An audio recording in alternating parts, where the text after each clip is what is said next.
What's going on, guys? It's your boy Ryan here, back at it again with another video. And today we're going to be taking a look at an article that basically just talks over the new set of, I guess, superheroes that Marvel has introduced, which are the new Warriors.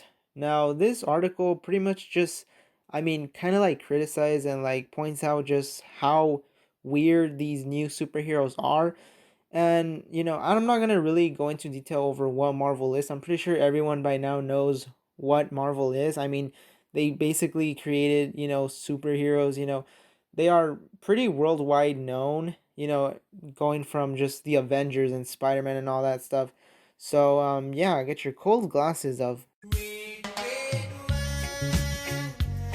So the first characters we're going to be taking a look at are Snowflake and SafeSpace, which are pretty much just psychic twins, I guess. Snowflake can use materialized snowflakes shaped shuriken projectiles for throwing, and SafeSpace can basically materialize pink force fields but cannot like protect himself, and they can only be used when he is protecting others. So I guess pretty useless. Like, let's say he were to be trapped in like some other dimension where like no one is there and he's the only one there, and there is like a threat that's occurring, and he literally can't protect himself. He's a goner. And if I'm being honest, I'm not a big comic book nerd myself. Like, I am not even a big superhero lover myself. Like, I don't have posters all over my room. I don't have like DVD collections of every superhero ever, or really even my own favorite superhero. So, honestly, the character and like really their design, it's okay, but it's kind of weird. They basically got kind of like, in my opinion, I think they kind of got like the Tron look. I think. Not sure how you guys view this. If you guys really are into comics and understand design a little bit more than me, you guys might think otherwise. But if we're being completely honest, they look pretty silly. And the names there were given because of, I guess, because just the ways these terms are being used in modern era. And I guess they're trying to use this as a way to like use their names as a symbol of like honor and stuff. In my opinion, though, I don't think that really works. I think, if you would have given them a really cooler name, I think this would have not, made a whole controversial thing, because the article we're taking a look at today really just covers them specifically and how they basically made a huge controversy with their names. And another thing I want to point out is the fact that Snowflake is actually non-binary. Now, that's not a whole deal. You can be non-binary, or, that doesn't really matter. I don't really care what you assume yourself. But this character refers to herself by they or them, which is kind of weird because that's a term that you use to describe something or someone, plural, but uses it to describe when this is actually just one person. So kind of weird. So moving on from Snowflake and SafeSpace, another one of these characters that they did include in the whole new Warriors comics is B Negative, which is basically, I guess, a character that went through some sort of life-saving medical procedure, which basically, I guess, got a blood transfer of some sort from a vampire, and is basically now a sort of like rebel vampire teenager. And honestly, this one has got to be, pretty silly. He's a goth. Well, the article does explain that he is a goth, but this looks fucking hilarious. I cannot literally just take this character seriously. It doesn't really look too menacing. It also doesn't look too cool. It just seems like something a goth kid would draw on their notebook.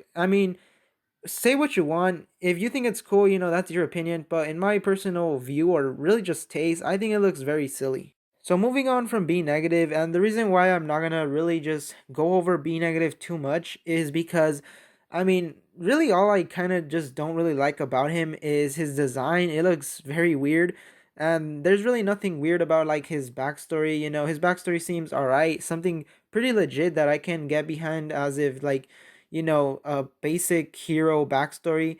So now we're going on to Screen Time, who is a meme-obsessed super teen whose brain became connected to the internet after becoming exposed to his grandfather's experimental internet gas. And what the fuck did I just read, alright? Meme-obsessed super teen, alright, we're living in modern era where memes are basically big, but this has got to be really cringy. You could have at least made it a little bit normal, not meme. And that's not the huge thing that I want to point out. The big thing that I want to point out is the whole how he got his power. So basically, he's connected to the internet, right? By his grandfather's experimental internet gas. What the fuck is that? I'm not making this up. What is that? That sounds, oh my god, dude. That sounds like literally a kid could have come up with a better backstory on how he got his powers, you know? And so basically he's literally a walking telephone. I mean, he can like, I guess, have augmented reality and can really just Google anything instantly. So he's basically a walking telephone. I mean, if you think about it, it's not really a terrible superpower per se, but I mean, it's a terrible backstory. And honestly, I bet I could have come up with a way better backstory. I mean, picture this. Instead of him making him an actual human and getting exposed to whatever the fuck they came up with, this experimental internet gas, you could have just made him a cyborg. I think that would have been more reasonable, something that most people can get behind, not whatever this stupid shit is all about. And finally, the last superhero that is mentioned is Trailblazer, which is basically a foster kid who has a backpack with an infinite amount of space and can pull out just random objects at any given time when needed. And she also doesn't have control of what exactly the objects come out to be. So I mean, is that really a superhero? Not really, because first of all, I mean, sure, most superheroes don't technically have superpowers. I mean, just take a look at Iron Man. He has suits that give him, I guess, a superpower ability. But I mean, in all honesty, this is a backpack. I mean, let's say they're fighting Thanos, and this character, Trailblazer, reaches into her backpack. Well, excuse me, actually, he or she, because I mean, we live in a society where we can't really determine one's gender. So, Trailblazer takes out something from its backpack, right? It's a cake. What exactly the fuck do you do then, all right? This is honestly probably the worst superhero that you would ever want on your side. I mean, my guess is that the Avengers wouldn't even bother taking a look at its resume, all right? Like I can just imagine, they're having auditions to be the new Avengers, right? And Trailblazer hops onto the stage and, they ask her, or it's, sorry about that, what's your superpower or what exactly do you have to offer to be the new Avengers, right? And so basically Trailblazer just pulls out a giant and automatically booted off the stage, right? And that's not really, I mean, the concept of the hero, it's whatever. It's not really a cool superhero. And I mean, for all of you guys that are, saving your fat jokes or thought I was going to say some fat joke, um I'm not, okay? I'm tempted. Don't get me wrong, I'm tempted. But I just think if I do that, I think this will serve as a way for when I become president, for people to find out this on the internet and then, show this to a bunch of people and just show everyone how much of a crummy person I am. And so that will ultimately just cause me to get booted off the stage and not become president and ultimately just kill myself. So overall, I mean, the concept of these heroes, like I understand what really the new warrior sort of comics are. It's basically like superheroes under the age of, I guess, like 21, so basically teenagers that are basically superheroes, right?